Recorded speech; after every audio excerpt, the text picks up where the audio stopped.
एक कहावत बहुत मशहूर है कि लाइफ की एक गलती, यानी कि जीवन में अगर एक गलती हो जाए तो पूरे जीवन को बर्बाद कर देती है। लेकिन सोचो अगर वही गलती बार बार करते रहें तो क्या हाल होगा। दोस्तों, मैं बात कर रहा हूँ दिल्ली के लोगों की। दिल्ली के वो हिंदू लोग, दिल्ली के गुलाम हिंदुओं की, सही सब तो गुलाम हिंदू है, दिल्ली के गुलाम हिंदुओं की, जो बार बार एक ही गलती कर रहे हैं और एक ऐसे इंसान को चुन रहे हैं जो उन्हीं की बर्बादी पे लगा हुआ है, जो लगातार हिंदुओं के त्योहारों को बैन करने पे लगा हुआ है, जिसके राज्य में हिंदुओं की नरसंहार हत्या हो रही है, और फिर भी हिंदू उसी को ही बार बार चुन रहे हैं, बस अपने थोड़े से लालच के लिए। 100 रुपये बिजली पे बच जाएंगे, 50 रुपये पानी पे बच जाएंगे, 200 रुपये का किराया बच जाएगा। लेकिन उनको ये नहीं पता है कि इस 400, 500, 1000 रुपये के बचत के पीछे उनकी पूरी संस्कृति, उनको ख़त्म किया जा रहा है।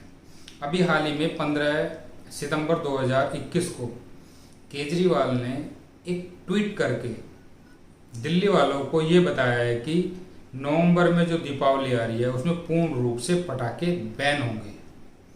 और रीजन क्या बताया? पोल्यूशन।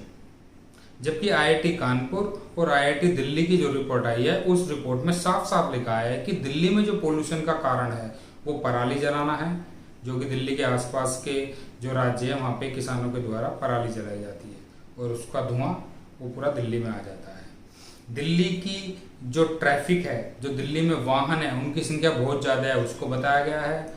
और ये भी बताया गया है कि पूरे साल तो पोल्यूशन पे ध्यान नहीं दिया जाता। जो स्मोक टावर लगने थे वो भी तो लगे नहीं है। केजरीवाल जी ने बोला जी मैं लगाऊंगा, अभी खाली एक लगा है।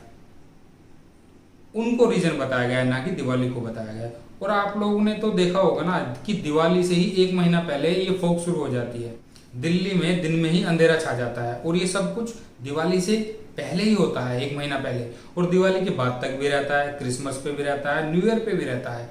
लेकिन बैन सिर्फ पटाखे दिवाली पे किए जाते हैं, जबकि क्रिसमस पे भी ऐसी कंडीशन होती है दिल्ली की, और न्यू ईयर पे भी होती है, तब कोई पटाखे बैन नहीं किए जाते हैं। और क्रिसमस और न्यू ईयर तो पूरे विश्व में मनाया जाता है, पूरे विश्व में पटाखे फोड़े जाते हैं, तब पॉल्यूशन का किसी को ध्यान नहीं आता है। दोस्तों, ये जागने का वक्त है।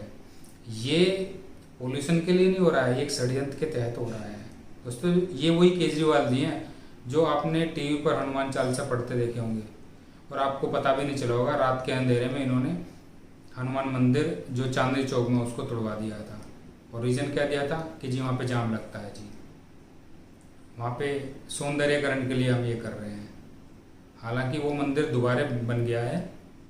ये वही केजरीवाल हैं जो अभी होली का दहन को उन्होंने बैन कर दिया था, होली खेलने को इन्होंने बैन कर दिया था। आपने वीडियो भी देखे होंगे जिसमें पुलिस वालों ने ज़बरदस्ती जलती हुई होली पे पानी डाल दिया और हवाला दिया कोरोना का।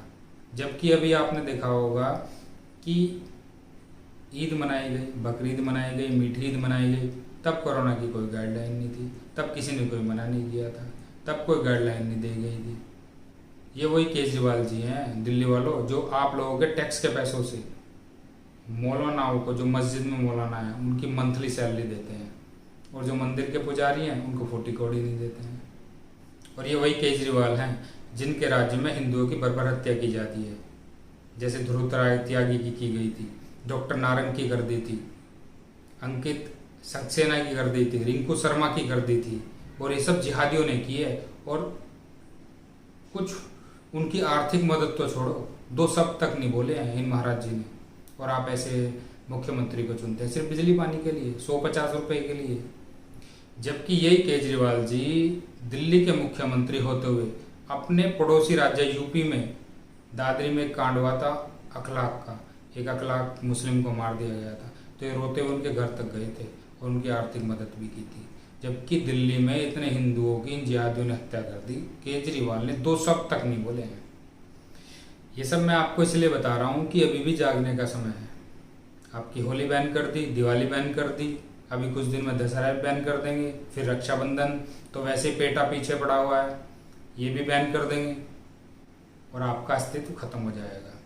ऐसे ही होगा जैसे जम्मू कश्मीर में हुआ है, जैसे बंगाल में हो रहा है धीरे धीरे, और जैसे अभी केरल में हो रहा है। उसके बाद नेक्स्ट नंबर दिल्ली का ही है।